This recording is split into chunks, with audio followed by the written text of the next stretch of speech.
Ganito ang trabaho ko bilang ina. Pagigising sa umaga, mag-iinit ng tubig, maghahanda ng almusal para pagkagising ng mga bata ay may laman ng tiyan bago pumasok sa umaga. At pagkatapos ay maglilinis ng bahay. Pero kahit anong linis mo, maya't maya ay kakalat na naman.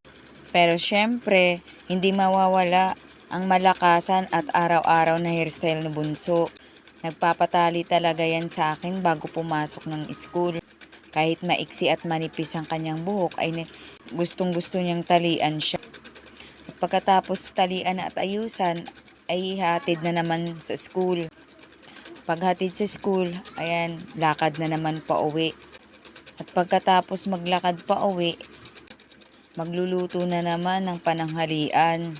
At pagkatapos nga magluto ng pananghalian, babalik na naman sa school para magsundo. Ito nga at kasama pa minsan si ate.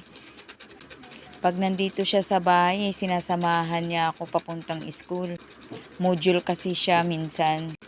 Medyo malapit lang kasi ang school at pwede pang lakarin. Sayang din kasi minsan ang pamasahe sa mahal ng pamasahe ngayon. Maraming mga nanay ang tumatambay dito sa gilid ng school. Minsan paghatid, hindi na sila umuwi. Sayang din kasi ang pamasahe. Kaya tumatambay na lang sila. Inaantay nila yung paglabas ng kanilang mga anak. Ako din minsan, hindi na ako umuwi. Lalo na pag hindi face to face ang aking panganay. Nakakapagod din kasi pagpabalik-balik.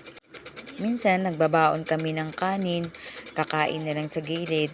At nang mag-uwian nga, ito na naman, lakad na naman pa uwi. Buti na lang at masisipag maglakad tong mga junakis ko. Kaya paminsan-minsan ay nakakatipid din ako ng pamasahe.